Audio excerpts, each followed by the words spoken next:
السلام علیکم۔ رمضان المبارک کے مہینے میں ان عادتوں سے احتراز کیجیے۔ رمضان المبارک میں روزے داروں میں بعض غلطیاں غذائی عادات ہوتی ہیں جو روزے کے دوران میں ان کے لیے تھکن اور دیگر بہت سی مشکلات کا سبب بنتی ہیں۔ یہ عادات انسانی صحت پر منفی طور پر اثر انداز ہو سکتی ہیں۔ کثرت سے پانی پینا۔ بہت سے لوگوں کا خیال ہے کہ سحری کے وقت بہت سارا پانی پینا رمضان میں پورا دن جسم کو پیاس سے بچاتا ہے، تاہم سحری کے وقت بہت زیادہ پانی پی لینے سے گردے کا کام بڑھ جاتا ہے کہ وہ پانی سے چھٹکارا حاصل کرے، اسی طرح پیشاب کی رغبت بڑھ جاتی ہے۔ یہ چیز دن بھر پیاس میں اضافے کا سبب بن سکتی ہے۔ اسی واسطے سحری کے وقت پانی والے پھلوں کے استعمال کی ہدایت کی جاتی ہے۔ ان میں تربوز، خربوزہ اور سیب وغیرہ شامل ہے۔ یہ پھل روزے کے دوران میں جسم میں بتدریج پانی چھوڑنے کا کام کرتے ہیں۔ پانی پینے کے عمل کو افطار سے سحری تک کے اوقات میں تقسیم کرنا چاہیے۔ یہ نہیں کہ صرف سحری کے وقت اس پر پوری توجہ مرکوز کر دی جائے۔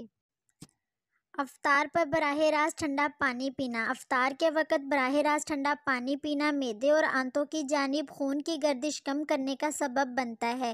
اس کے نتیجے میں جسم کا نظام ہاضمہ مسائل کا شکار ہوتا ہے۔ غذائی ماہرین یہ ہدایت دیتے ہیں کہ افطار کے بعد نیم گرم یا کمرے کے درجہ حرارت والا پانی یا کھجور کے ساتھ دودھ پینا چاہیے۔ اسی طرح افطار کے بعد ٹھنڈا پانی پیا جا سکتا ہے، تاہم افطار کے دوران ایسا کرنے سے معدے کے لیے خطرناک ثابت ہو سکتا ہے۔ اس کے نتیجے میں ہاضمے کا مسئلہ، موٹاپا اور تیزابیت جیسی مشکلات پیدا ہو سکتی ہیں۔ افطار کے بعد میٹھا کھانا۔ افطار کے فوراً بعد میٹھا کھانے سے جسم میں چکنائی اکٹھی ہوتی ہے اور موٹاپے اور کولیسٹرول میں اضافہ ہوتا ہے، لہٰذا میٹھا کھانے سے قبل تھوڑا انتظار کر لینا چاہیے۔ بہتر ہے کہ میٹھا ہفتے میں 1 یا 2 مرتبہ کھایا جائے، یہ روزانہ نہیں کھانا چاہیے۔ اچار، چٹنی، نمک اور مسالوں کی کثرت۔ نیم اور مسالے تو آپ کی جانی دشمن ہیں۔ زیادہ نمک والی اشیاء یا اچار اور چٹنی یہ جسم سے پانی ختم کرنے کا عمل بڑھانے میں مددگار ہے۔ اس کے سبب انسان کو مستقل صورت میں بالخصوص روزے کے دوران پیاس محسوس ہوتی ہے۔ ان کے زیادہ استعمال سے دھڑکن تیز ہو جاتی ہے۔ روغنی کھانوں کے ساتھ افطار۔ روغنی کھانوں کے ساتھ افطار کی ابتدا کرنا اہم ترین غلطیوں میں سے ایک ہے۔ رمضان میں اس سے اجتناب لازم ہے، لہٰذا تلے ہوئے اور چکنائی والے کھانوں سے دور رہیں۔ افطار کے آغاز کے لیے بہترین چیز کھجور ہے۔ اس سے خون میں شکر کی سطح معتدل اور آسان صورت میں بلند ہو جاتی ہے۔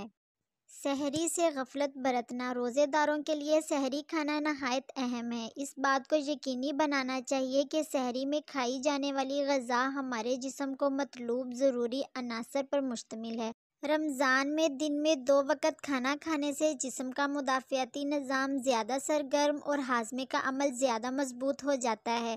غذائی ماہرین کے مطابق سحری کا کھانا مرکب کاربوہائیڈریٹس اور ریشے دار غذا پر مشتمل ہونا چاہیے۔ ایسی غذا جس کے ہضم ہونے میں طویل وقت درکار ہو، کیونکہ یہ دن بھر انسان کو سحر ہونے کے احساس دلائے گی۔ ان غذاؤں میں بھورے چاول، آلو، مکمل گندم کی روٹی، اجناس، لوبیا، جئی اور شکرقندی شامل ہے۔ اور اگر آپ نے ابھی تک ہمارے چینل کو سبسکرائب نہیں کیا تو ہمارے چینل کو سبسکرائب کریں اور نیچے دیے گئے بیل آئیکن کو ضرور دبائیں۔